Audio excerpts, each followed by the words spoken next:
fans, Combat Insiders here. Please don't forget to check us out again, combatinsidersmedia.com. Very freshly launched, fresh, I always say a nice, tight little package, no pun intended. So also check us out on Combat Insiders on Facebook and Twitter. It's the same name. And Instagram. And Instagram as well. Nick's running the Instagram over there, doing a great job at that. And here we are. Nick, man, I tell you, just a lot of rumors, a lot of stuff, a lot of speculation in the UFC world. Unfortunately, not a whole lot that we can really report on because most of it is just, again, it's just rumors. It's just speculation. It's just, just people talking. It's he said, she said kind of thing. Yeah. One of the main things I wanted to touch on, because I thought it was a big deal, I talked about it before, and that's the whole Jon Jones getting reinstated thing, the 15-month suspension. Obviously, everybody knows about it at this point. I think the thing that's interesting to me is when he originally got suspended, the whole thing was it was going to be a minimum of 2 years. Just because he'd already had multiple infractions. So minimum, we knew he was going to be suspended 2 years. I think we even heard 4 years tossed around because just because he had done it so many times before. So we thought it was going to be at least summer of 2019 before I think anybody even thought about seeing him back in the octagon. But here we are. It's October 2nd, last week. Right, last week he got the sentence finally got passed. It's a 15-month sentence, and it ends right at the end of October, which is right in time for 2:30. Right in time for 2:30, and it was retroactivated from last July. Whatever 15 months ago is. Yeah, whatever 15 months ago was, but. It's weird because originally that was the idea. Everybody thought that UFC 230, hey, there's no main event yet. You got a great co-main with Dustin Poirier and Nate Diaz. It just didn't quite have that. There's no title fight to headline the card, so everybody just, or at least maybe like a GSP or a Jon Jones. That could maybe suffice because those are bigger names. Not that Poirier and Diaz aren't going to tear the house down, because I think they are. But they're just... I mean, Diaz does have that drawing power, but it's just maybe not quite a Jon Jones or a GSP or something like that. At least not yet. But anyway, I just think it's interesting. We thought that was it. Turns out that he's not going to be in the main event. Dana White has already squashed that. I don't know, man. My brain is it feels like it's being pulled in a couple different directions as far as this whole Jon Jones thing. What are your thoughts on it? I don't know, man. You could the rumor mill is ridiculous. So what's been out there? The Cormier is going to get stripped, and you're going to see Jones Gustafsson 2 as the main event. Then they were kicking around both guys on social media with Poirier Diaz saying, this is going to be for the new 165-pound weight class belt, which was also squashed. And then I heard that the 165 weight-pound belt is reserved for if McGregor loses to Khabib, they'll open it up for him. So who knows? That one sounds the most logical because they cater to him more so than anyone else. Yeah. But I think they're all viable options. Jones Gustafsson 2 would be a great fight, but what is it going to be? For an interim belt? Are they going to strip Cormier? The reality is he really going to defend both belts? You might not see him defend either belt. Diaz Poirier would be a good start to the 165 division, but I think the issue there is if they open that division, I think you're going to see 2 other divisions clear out and dwindle down to nothing, because you're going to have smaller 170s come down to 65. You're going to have bigger 155s come up to 65. I think once that division starts, it's going to be packed with talent. Well, on the same token too, you also might have some of those smaller 145ers move up to 155 now, because maybe because everybody's kind of moving up, so you might see your Brian Ortegas, your Max Holloways, maybe those guys kind of sliding up, because you have to imagine, Brian Ortega hasn't had any problems cutting weight thus far, but 155 I'm sure probably sounds a lot better. That's 10 more pounds less, because I think he fights at what, 170 something. You think? What do you think he fights at? Walk around weight? Yeah, walk around weight. Yeah, he probably walks around 175, 170, and then cuts down. But that the 165 thing, man, that changes the landscape. And then you're going to have guys that want to add, extra weight class in here, extra weight class in there. And I'm not opposed to more weight classes, but it kind of it doesn't mess up, but it changes the structure of things. Like, I'm a Kevin Lee fan. Kevin Lee would go to 165. 100%. Poirier and Nate Diaz already expressed the interest in 165. McGregor would go there just because. Khabib struggles with making weight at times, so you may see him move. Yeah. I don't think you'll see Tony Ferguson move.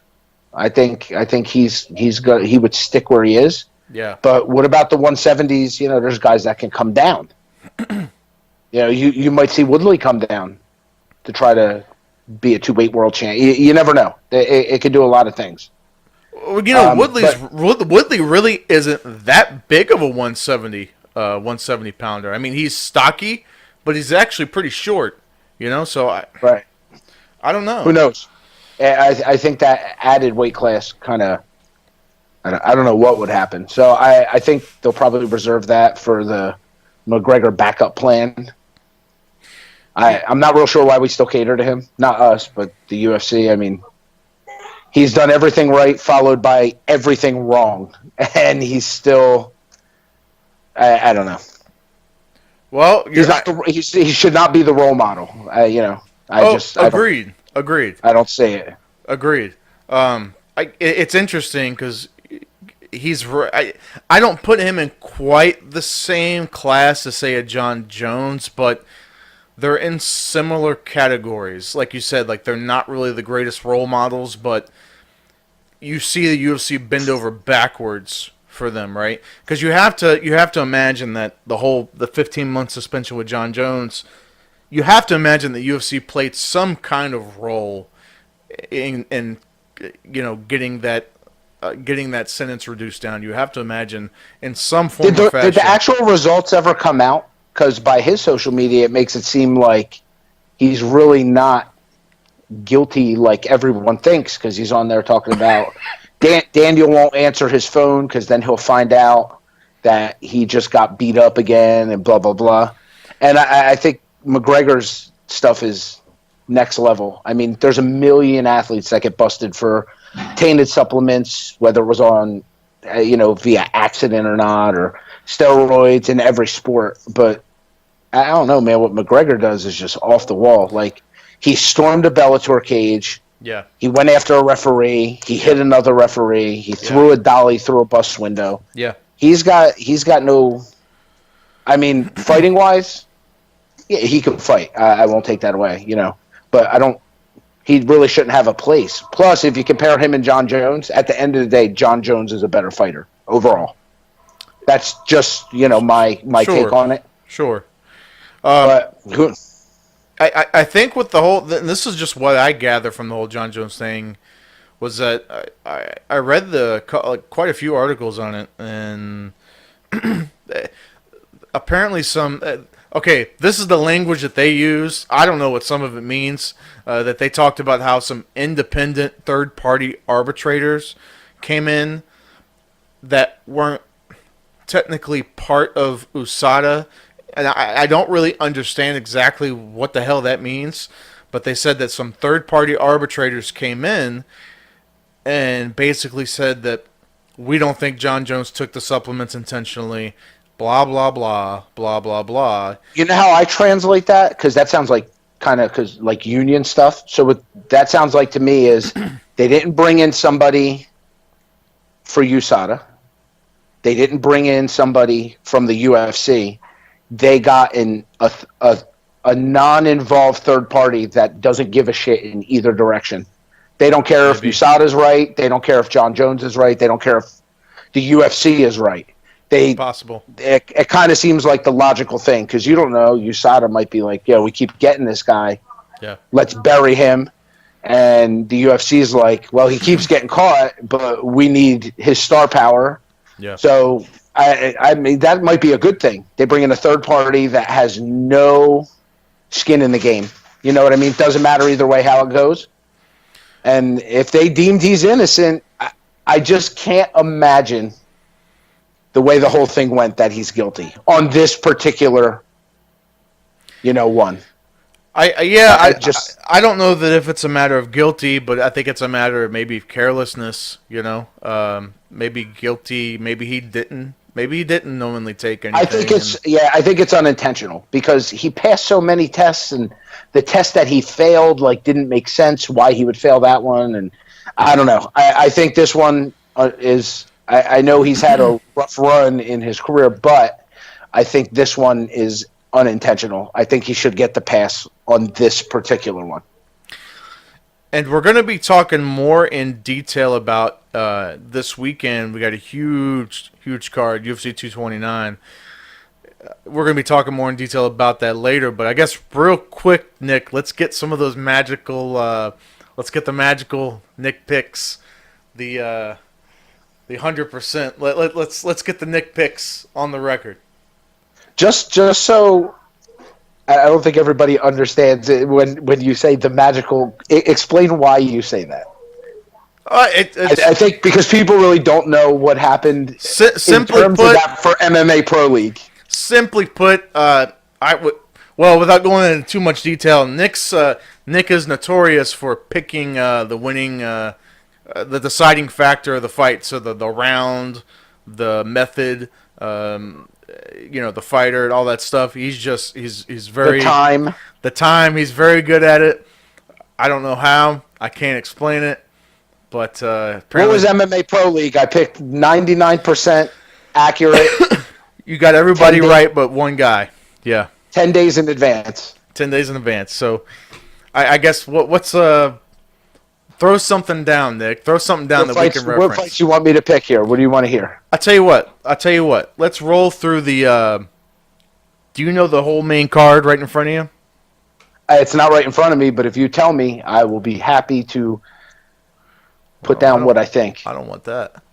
You're in studio, man. You got all the access. Hold on. This thing is like.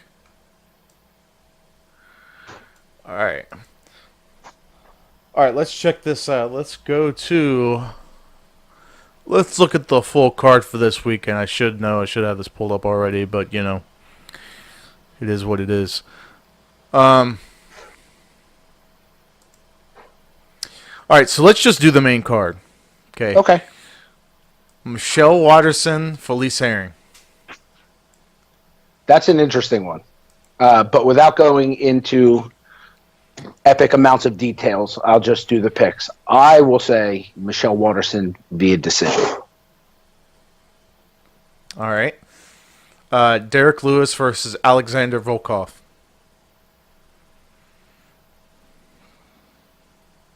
Derek Lewis, round 2, TKO. Or KO. See, I agree with you on the Waterson. I think Alexander Volkov is gonna actually. I could see that. That's him. A tough one. I think Volkov is gonna get the win on this one. I'm gonna say Volkov by decision. That's what I'm gonna say. OSP against Dominic Reyes. I'm an OSP fan, so it might be. My pick here might be a little slanted from a fan, but you're going to like this. OSP, round 1, TKO. And don't forget, Dominic, he's 9-0 right now. I am aware. Okay. All right. He's 9. That's my pull it out of nowhere. Okay. No one else in the world will pick this. You said round one TKO? Round one TKO. Okay. All right, and we're moving up to the co-main event, Tony Ferguson versus Anthony Showtime Pettis. I think Tony going to end his career. I really do. I like Pettis. I think he's going to literally. He always says, "I'm going to punish him." I think he's going to do it, and probably a last round submission via Darce. You know how he does. He's got a good Darce choke. It's wicked, yes. But I think he's really going to solidify. He's back. And the injury is not an issue, and I think he's just gonna. I think he's too much. I think he's too much for Pettis, unfortunately. But I like Pettis. I'm not knocking him. I just think Tony's next level. Well, I tell you what. Let me give you my little mini breakdown of that. So, sure. Here's the thing. This is a hard one for me because I'm a huge fan of both. I have liked Pettis since the WCJs, right? I've been liking Tony Ferguson since Ultimate Fighter, so like I've been following both of them for a while. Tony Ferguson, obviously coming off the trip over the cord knee injury, right? And then you got Anthony Pettis, who has been in a weird rut, right? Where he lost the belt to Holloway. He fought Jim Miller, beat Jim Miller. Lost to Dustin Poirier, but then he came back and beat Michael Chiesa, which a lot of people thought that Chiesa was going to steamroll him. They didn't think that they thought Pettis was over. I'm curious to where this goes because Pettis right now is kind of running on, I guess, a little bit of a high, beating Michael Chiesa. Now, Michael Chiesa and Tony Ferguson, those are two different animals that you're dealing with. But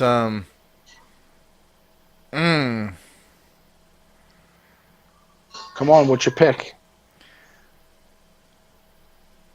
I don't think Tony is going to get the finish on Pettis. I think Tony's going to win, but it's going to be decision. I think Tony is going to win by decision. All right. That's what I don't think he's choking Pettis out because Pettis has got really good ground game. I don't know. Tony bringing that snap jitsu though, bro. He's weird. Yeah. And what's scary with him is how good he is from the bottom. Yeah. So I guess the main event now, Conor McGregor, Khabib Nurmagomedov. I'm sticking to my pick that I've made on the radio everywhere else. McGregor via TKO inside of 3 rounds. I think if it lands, it's enough. I really, truly believe that. Here's the thing. We know Conor's approach because Conor pretty much has the same approach with every fight he comes into. The only exception to that being the second Nate Diaz fight. Because usually he comes in pretty hard, pretty strong. He puts a little more pressure on than normal. And the second Nate Diaz fight, it was a little bit different. He was a little more... He picked his shots a little bit more than he usually does. But typically, he's right in there, right in the mix. It's going to depend. I think Conor's going to come out the same way as he always does. I think the it factor here is going to be Khabib. Because if Khabib comes at him like he did Barboza, for example, and every other guy, I just rewatched that the other day. He comes at Barboza just full steamroll ahead, and he's got his hands. They're not even up here. They're kind of like down here. It's not going to work. It's not going to work. It's not going to work against Conor. He was just going for the takedown. He is, one track mind. I'm going for that takedown. I'm going to get the takedown.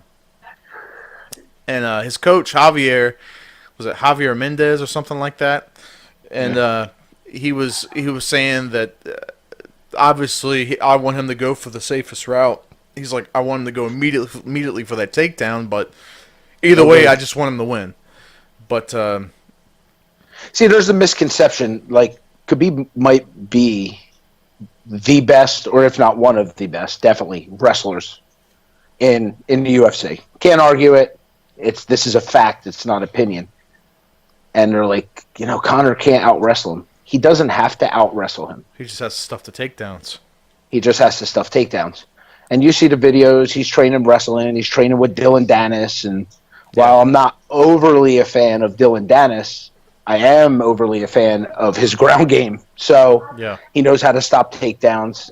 I think Conor's biggest thing here is going to be the same thing that happened, in the first Diaz fight, in the second Diaz fight. I don't know if his style can go. He's very explosive. I don't think he has 5 rounds. Yeah. He does have 5 rounds, but Khabib's got a gas tank like Nate Diaz. They just go. It doesn't matter. It's never on empty. So I think he's got to close him out inside of 3. And I just can't imagine after his layoff and all the things that happened and this, that, and the other thing, and whatever that was he did at the press conference, I can't imagine that he's not prepared for every possible scenario. He's had 2 years to work on. You know how good you can get at stuff and takedowns in 2 years? I can imagine. Yeah. I just think he's going to be overly prepared. The flip side of the coin is, I don't know. I don't know why people think. I mean, whether Khabib's striking is as good as Conor's, which I don't think it is. Yeah. Just the way that little town he comes from in Russia, man, their sparring sessions are probably like straight up full-fledged fights that could be on a main card.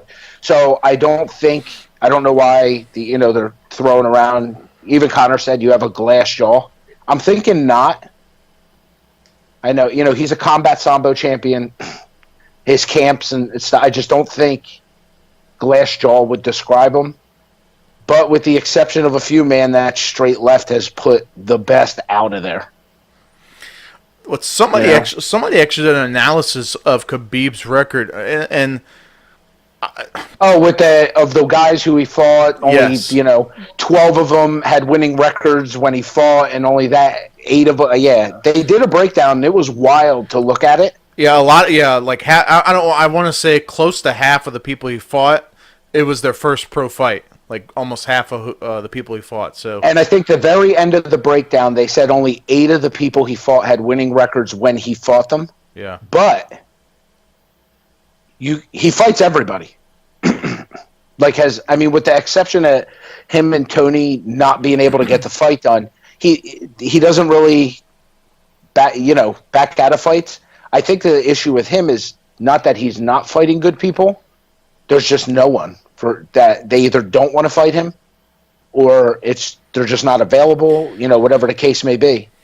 Do you know what I think is worst case scenario for Conor? And that is if something happens to Khabib and Tony steps up to fight Conor. I think Tony is actually a worse fight for Conor than Khabib is. Only because I think Tony is so awkward, and I think Tony's style is it's not the same as, say, a Nate Diaz, but there are similarities to the way they fight. There's a few similarities. They both fight the long jab, and I think that it's going to give Conor a lot of problems. So I think worst case scenario is actually Khabib pulling out and then Tony stepping in, because I don't know that Conor can beat Tony. I really don't think so. I think Khabib. I'm over. I think I agree. I think Khabib is an easier fight. Not to say Khabib is easy, but in comparison to Tony, I think Khabib is actually the better fight for Conor in terms of how the styles kind of match up. But Tony is a long night for Conor. I just don't. Tony's gas tank is, endless. It's literally endless. Yeah, it's endless. And his striking is on par. His ground game is ridiculous. Yes. And you're right. The worst possible the worst thing that could happen is for Khabib something to happen, because who are they going to bring up? You're right. They're going to bring up they're either going to bring up Tony, or they're going to bring up Diaz, or they'll have Poirier, McGregor too. I think these guys are all horrible matchups for Conor. Tony's a nightmare for him. Poirier, I think, would be a long night for both guys, because he's got something to prove and he's on a hot streak. Yeah. And Diaz has already beat him. Yeah. Questionably twice. But I think out of all of that, Khabib, don't laugh, bro. Khabib might be the best matchup style-wise, unless it goes to the ground. then it's a nightmare. Again, horrible. You don't know. He might have like some crazy wrestling jiu-jitsu skill that nobody knows about right now. He trains behind closed doors, man. It's possible. We don't know what he's doing. It's possible, man. I don't know. There's a lot to make of this fight, and honestly, it's one of those fights that we could break it down 1,000 different ways. But this is one of those fights where it really depends. I think the it factor is going to be Khabib. I think Conor's going to come in the same way he always does, and I think Khabib is really going to set how this fight goes. Because if he sets it up how he did in the Iaquinta fight, where good. He was a little hesitant. He was almost a little hesitant to shoot in because Iaquinta's also, he's a really good wrestler. So maybe there was a lot of hesitation with that. I don't know. But he was getting lit up like a Christmas tree. I mean, Iaquinta never really did any real damage to Khabib, but it was enough to... It went the distance. It went the distance, and I'm actually one of the people who thought that... I don't think that Iaquinta won or anything like that. Like, I think Khabib won the fight. There's no question about it, but it was nothing that was that impressive, you know? It wasn't anything that you would think that the number 1 ranked guy facing the, number 12 ranked guy... 11, right. He should have steamrolled through him. He should have starched him, but he didn't. He couldn't put him away. He couldn't really do a whole hell of a lot once it got into rounds, 3, 4, and 5. He couldn't really do a whole hell of a lot of anything. What he can't do, which he did against Iaquinta, and I can't imagine he would do this, is he left that chin out there floating, hands were low. Yes. I can't imagine he would try that tactic but you never know. He might go out there and totally want to make this a striking battle to prove a point. I would not do that, but you never know, man. Wilder stuff happens. You don't know what striking Khabib's been working on. He might be a machine now. We don't know. I don't know, man. We're going to have a pretty crazy... Conor says first round finish. Said it in the press conference. Mystic Mac said first round. It's possible. It really is. I think it's absolutely possible. We're going to have an all-star UFC panel breakdown coming up. Don't give it away yet. It's coming up. It's soon. It's coming up. It's coming out soon. We got some pretty cool guests. I'm not going to spoil it. It's going to be really cool. It's going to be a good time. So we're going to have an all-star panel just kind of breaking down the co-main and the main event fight. Kind of get their expertise because, I'm just a fan. I'm no expert. We're just kind of breaking it down kind of for fun. But these guys actually, they eat, breathe, and they do this stuff 24/7. So I'm kind of curious to hear their thoughts about the whole thing. But I'm more interested in hearing their thoughts about the main event. Yeah, I am too. I think most people are going to kind of have the same idea about Pettis and Ferguson. But the main event, man, I scoured the internet, and anything's possible. Conor says I'm going to finish him in first round. It's possible. Well, Khabib says he's just going to maul him for 5 rounds. It's possible. I already know. I have a pretty good idea of what 2 of the guys are going to say. Again, I'm not going to give it away, but I have a pretty good feeling because I think I've talked to them about it before. And I think I already know what 2 of them are going to say, but the third one, I have no clue. I honestly have no clue. But, yeah, guys, please, just like I said, just check us out. Check us out on Facebook. We got Facebook, Twitter, Instagram, Combat Insiders. Check out the website. It says right there, combatinsidersmedia.com. Go to it. We got news articles up, all of our videos. We got archives, all that good stuff. So go there, check it out, bookmark it. That way you don't miss anything. We can't forget. We didn't shout out. We missed one. Our guy across the pond, Johnny from Jab Apparel. Hey, we got Johnny from Jab Apparel. Go to www.jabapparel.com. He's got some great gear. Check it out. You've seen him. Go back and look at our the little roundtable discussion we had with him about last week. We had a really cool discussion where we talked about a bunch of different fights and just talked about a whole bunch of different stuff. Go listen to it. Listen to his story. It's really interesting how he kind of came up with the whole idea of Jab Apparel and stuff like that. So it's a really good story. They got all kinds of stuff, man. They got hoodies. They got shirts. They got, I mean, you name it, they got it. Go check it out. It's for fighters. It's for fans. It's for anybody. Anybody really who just appreciates quality clothing and with a badass artwork. So just go check them out. But that's all I got, Nick. You got anything else you want to shout out?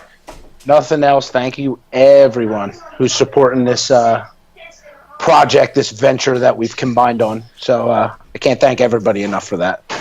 Yeah, we're still we're not new to the game, but we're new to the Combat Insiders project that we started. And I mean, we just really hit the ground running. And like he said, we just really appreciate all the feedback. It's been nothing but positive. It's been nothing but great. The future looks really bright. So, like I said, thanks guys. Thanks guys for everything, and for the likes, for the follows, for the shout outs, for the retweets, for the subscriptions. I mean, just you name it, we appreciate it. It does not go unnoticed. It does not go unseen. I promise. So, absolutely. For Nick, for Josh, Combat Insiders. We're out.